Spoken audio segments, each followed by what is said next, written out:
All right, everyone. Melania Trump planned to donate some Dr. Seuss books to a library in Cambridge, Massachusetts, but the plan was vetoed by the head librarian because, in her mind, Dr. Seuss was a racist, and his books are racist propaganda. I shit you not. This is what we've come to. Is anyone slightly worried about book burnings at this point? Like, I know they've been going on anyway. Like, college kids, they get together and they, like, burn some evil Nazi textbook, which means, you know, it was from before the 1990s usually. But now Dr. Seuss was a virulent racist too. Now, here's a funny thing. Here's the funny part. A lot of these same people lionize FDR. I guess they have a problem with not the anti-Nazi cartoons that Dr. Seuss did, because that's self-explanatory, but with his anti-Japanese caricatures around the same time. See, the funny part is that they applaud FDR as like the greatest president. Oh, avowed, he said socialism was good, so he's a wonderful man. You know, that dude who threw several 100,000 Japanese American citizens in internment camps, he's okay. No racism there, just an honest mistake. Dr. Seuss, who makes kids smile, never threw anybody in internment camp. He makes some propaganda for the U.S. government, and he's an evil, despicable person. Now, I think that it has more to do. Obviously, this librarian's not qualified to hold this position. Aren't librarians supposed to know at least a little bit about literary history? Just an eensy bit? I would think that would come with the territory. No, it's because Melania Trump was the one trying to donate the books. Let's not fucking kid ourselves here. A lot of people in this country at this point are so bitter and so out there that if Donald Trump suggests anything, or anyone associated with Trump does or says anything, they automatically consider it despicable, despotic, evil, fascistic, and Nazi. Donald Trump could open up his wallet, donate every penny he's got to a bunch of African orphans, and they would say that it was racist projection.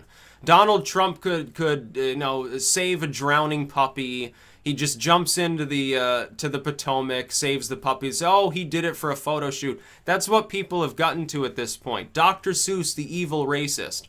No sane person actually looks back at Dr. Seuss and thinks, well, his main legacy is that he was a total virulent bigot. He did horrible, terrible things. He obviously hated anybody who wasn't like a white, straight Christian male.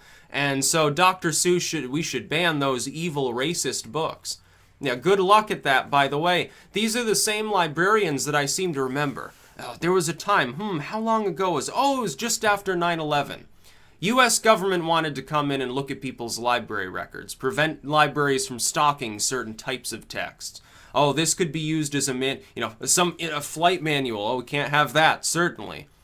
This text mentions how to build, fireworks. Oh, we've got to regulate that. No. Only like you need a license to read this book because it's dangerous knowledge. Now, when governments start doing that, it's a big problem, by the way. And the librarians mostly stood against it. They said, no, we're not going to give up your fucking library records. Good luck in court, asshole. And they told it straight up to Bush. I remember when there were little signs in the libraries around here in Vermont. I don't know if anyone else noticed this or if it was just sort of a blue state thing or a Vermont thing. But they stood against it and they said, no, we're not going to give up your library records to federal agents, to the government. Now we've gotten to the point where it's almost expected. It's like, yeah, anything you do, it should automatically be recorded because censorship is great. Surveillance is wonderful.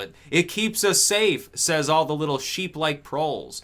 It doesn't, but that's sort of what we've come to as a society. Yeah, just give Facebook more pictures to unlock your account. Make sure it's really you.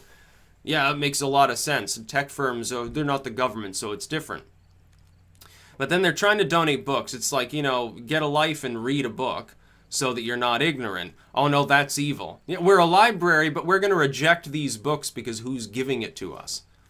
That doesn't make any sense. And Melania Trump, by the way, she's not an elected official. She just happens to be Donald Trump's wife. She's a first lady. It's not an official position. The first lady's official capability within the country can change the drapery in the Oval Office. The First Lady is not an elected official. It's a charismatic, a figurehead sort of approach here. It's like if Clinton had won, Bubba Bill wouldn't have any real official power. His main power would be, hey, I'm Bubba Bill, and I can still kind of tell people what to do because I was the president long ago. That would have been his main power. Melania Trump, by the way, is extremely likable. comes off as very personable. People keep trying to take little jabs at her, like, oh, she wore high heels to the hurricane zone. And it turns out, of course, that was a total farce. They had to issue a retraction. I think she does care. And by the way, she's like an immigrant, too. That's the funniest part. And the same people that are attacking her are always the same people who say, well, if you criticize an immigrant, you're xenophobic. But with Melania, it's okay. You know, I'm not sure exactly, because she has the Trump surname. Oh, she's just a trophy wife. Well, who cares? Look at all these Democratic commentators and who they're marrying. What the hell do you think they chose them for? Their brains? No, if they chose them for their brains, they would have been deconverted from being neoliberals long ago. So, yeah, I think that's the true key here. Dr. Seuss, no, come on. Dr. Seuss is best known for, hey, your kid had a cold and read Dr. Seuss all day, maybe felt a little better. They learned both words and things that aren't quite words because they read Dr. Seuss. They had a good time. They expanded their vocabulary a little.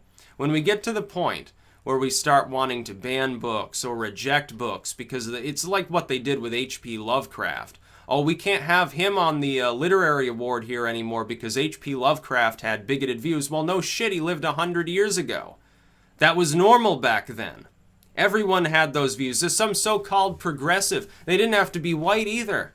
No, they all had those views. It's the eugenic era. What more need you know about the period of time and what people's philosophies were like during that period? Dr. Seuss, same thing.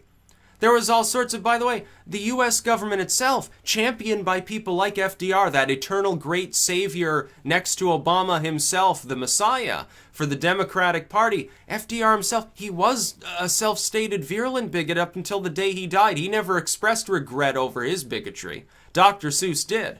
He lived long enough to see it fall out of fashion. Yeah, I regret the anti-Japanese comics that I drew at the time, you know, co-opted by the U.S. government. Lots of other people did the same thing. Why don't you look at the sort of material that the U.S. government itself printed up at the time? What about anti-Russian stuff? They still engage in that now. It's come back into fashion to draw crude caricatures of Russian individuals. They do it against not just Putin. Anyone who happens to be in Russia, they do all sorts of crude drawings now of like, oh, the Russian bot, the controller, the Russian troll. Ooh, and here's this hideous caricature of some dude lurched over his computer in the dark next to a bottle of vodka. This has nothing to do with ethnicity, though. It has to do with, being pro-censorship. The Democrats are openly engaged in that right now. How's that any fucking different? What, it's okay because they're Russian instead of Japanese? So it's only certain groups of people that you care to protect. Why don't you be honest with yourself? Now, Melania Trump, the evil, despotic new Eva Braun, tried to donate evil, racist caricature books to this library, and we reject them. And then, of course, this librarian gets an earful from both that community and Dr. Seuss's hometown. And they're like, oh, well, this is, it's wicked and evil. They're just books. Well, yeah. When you were reading Dr. Seuss when you were younger, did you look at them and think that they were about race or racial stereotypes?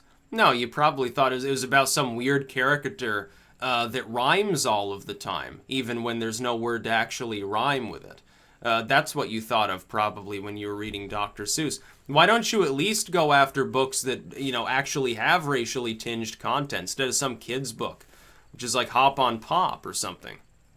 If you're going to be a book burner, if you're going to be, a total asshat, at least find something that's kind of in a roundabout way okay to complain about. It's not going to fucking be Dr. Seuss, I assure you of that. That's about all. Peace out.